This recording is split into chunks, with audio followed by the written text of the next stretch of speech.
Assalamualaikum warahmatullahi wabarakatuh. Saya Feby Dwi Asoka, NIM 34 2018 024, Prodi Pendidikan Biologi, Fakultas Keguruan dan Ilmu Pendidikan, Universitas Muhammadiyah Palembang.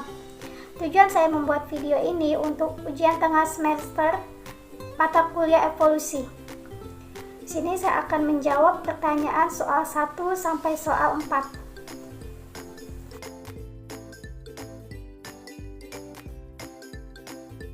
Baiklah, di sini saya akan menjawab pertanyaan nomor 1, yaitu yang pertama, contoh anatomi perbandingan.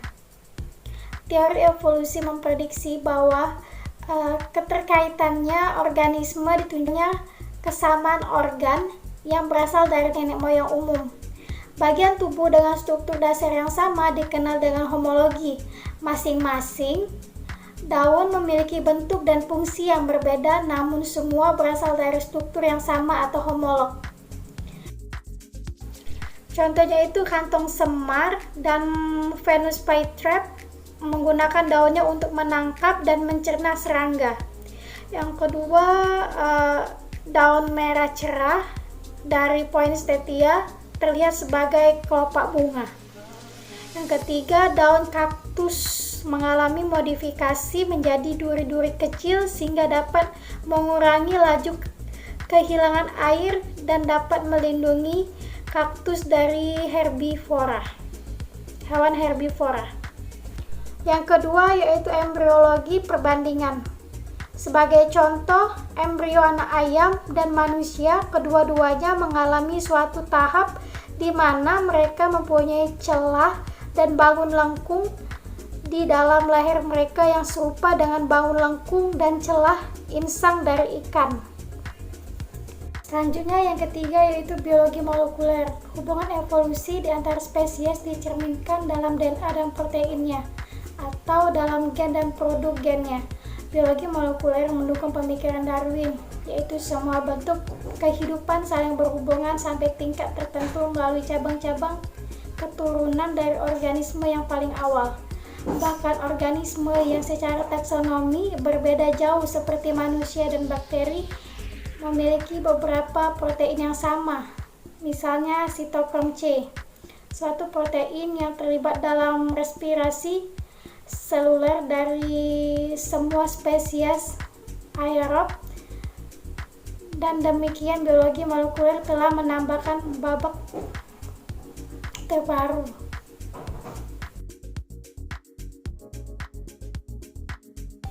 Selanjutnya saya akan menjawab pertanyaan nomor 2, yaitu contoh dari genetic draft yang terbagi menjadi 2, yaitu efek layar botol dan efek pendiri.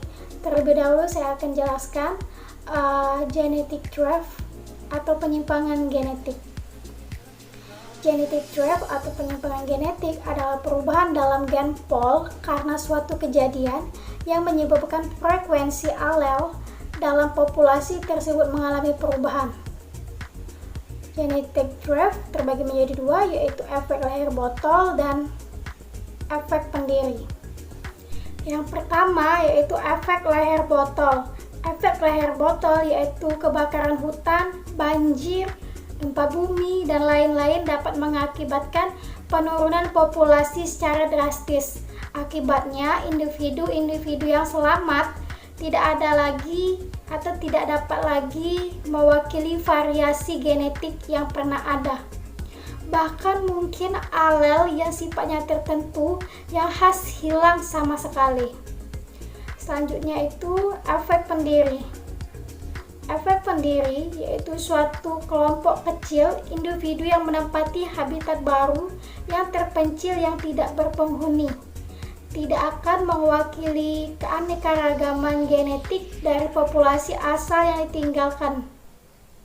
Keanekaragaman yang dibawa oleh kelompok kecil tersebut akan menentukan komposisi genetik populasi yang terbentuk.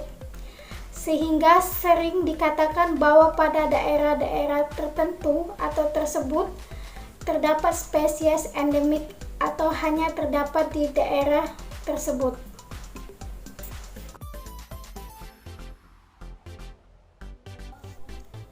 Baiklah, di sini saya akan menjawab pertanyaan nomor 3, yaitu contoh dari mutasi.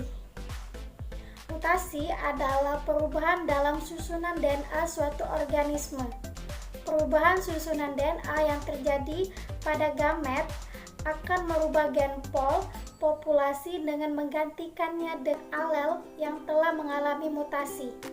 Contohnya itu mutasi yang disebabkan oleh perubahan warna bunga yang disebabkan oleh alel AA kecil menjadi alel dominan A besar yang berwarna merah akan menyebabkan penurunan frekuensi alel A kecil menurun dan meningkatkan frekuensi alel A besar.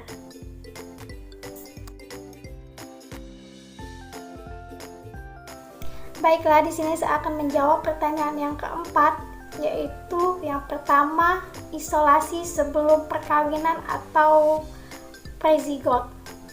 Isolasi sebelum perkawinan menghalangi perkawinan antara spesies atau merintangi pembuahan telur jika anggota-anggota spesies yang berbeda berusaha saling mengawini. Isolasi ini terdiri dari yang pertama, isolasi ekologi.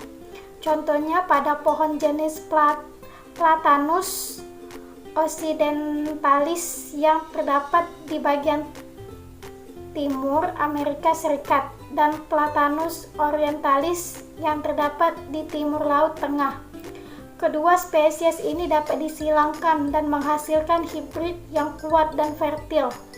Kedua spesies ini terpisah tempat yang berbeda dan fertilisasi alami tidak mungkin terjadi. Selanjutnya, isolasi tingkah laku.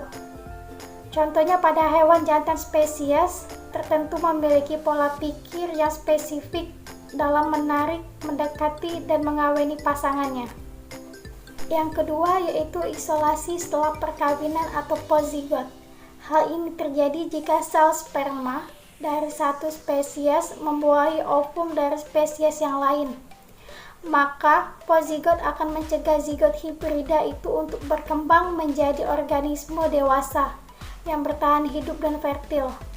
Mekanisme ini dapat terjadi melalui yang pertama, kematian zigot. Yang pertama itu kematian zigot. Contohnya itu rana atau katak. Beberapa di antaranya hidup di daerah dan habitat yang sama. Dan kadang-kadang mereka bisa berhibridisasi. Akan tetapi keturunan yang dihasilkan umumnya tidak menyelesaikan perkembangan dan dapat mengalami kematian. Yang kedua yaitu perusak hibrid. Sebagai contoh yaitu spesies kapas yang berbeda dapat menghasilkan keturunan hibrid yang fertil, tetapi kerusakan terjadi pada generasi berikutnya ketika keturunan hibrid itu mati pada saat berbentuk biji atau tumbuh menjadi tumbuhan yang cacat dan lemah. Yang ketiga yaitu sterilitas hibrid. Contohnya itu mulai hibrid antara keledai dan kuda, dan cama hibrid antara onta dan ilama.